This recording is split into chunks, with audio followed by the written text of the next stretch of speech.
தெற்காசிய நாடுகளில் வேலைக்கு சென்ற இந்திய இளைஞர்கள் அங்குள்ள சீன நாட்டைச் சேர்ந்த சைபர் மாஃபியா கும்பலிடம் சிக்கி மோசடி செயல்களை அரங்கேற்ற வற்புறுத்தப்பட்டுள்ளனர். படித்த படிப்புக்கு வேலை என்று கூறி அழைத்து சென்று சைபர் மோசடியில் ஈடுபட வைத்த அதிர்ச்சி சம்பவத்தின் பின்னணி என்ன?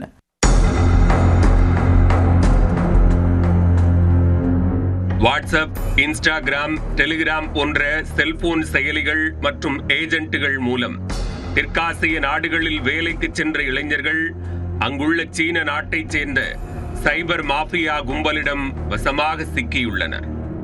கால் சென்டர் வேலை, இன்சூரன்ஸ் வெரிஃபிகேஷன் என்ற பெயரில் இந்தியர்களை ஏமாற்றி கணினி முன் உட்கார வைத்தவர்கள் தாங்கள் கொடுக்கும் நபர்களின் வங்கி விவரங்களை பேசியே கறக்க வேண்டும் என நிபந்தனை விதித்துள்ளனர்.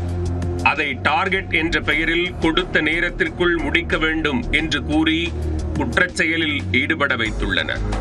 மேலும் பணியாற்றியவர்களுக்கு வங்கிக் கணக்கில் ஊதியம் கொடுக்காமல் கையில் பணமாகவும், மேலும் ஊழியர்களுக்கான எந்தவித அடையாளங்களும் இல்லாமல் மறைமுகமாகவே அவர்களை வைத்திருந்திருக்கிறார்கள். இதனால் சீனர்களிடம் சிக்கிய இந்தியர்களுக்கு பெரும் சந்தேகம் உண்டானது. அவர்கள் அனைவரும் படித்த இளைஞர்கள். தெற்காசிய நாடுகளான மியான்மர், தாய்லாந்து, கம்போடியா மற்றும் லாவோஸுக்கு 2 லட்சம் முதல் 3 லட்சம் வரை செலவு செய்து மிகுந்த கனவுகளோடு சென்றவர்கள். முதலில் இந்தியாவிலிருந்து தாய்லாந்துக்கு சென்றவர்கள் அங்கு சீன மாஃபியா கும்பலிடம் ஒப்படைக்கப்பட்டுள்ளனர். அவர்களை ஒரு கிடங்கில் அடைத்து வைத்திருந்து வற்புறுத்தி பயிற்சி கொடுத்த மோசடி கும்பல் ஆபாச வலைவீசி அதில் சிக்கும் நபர்களிடமும் பணம் பறிக்க வைத்துள்ளனர்.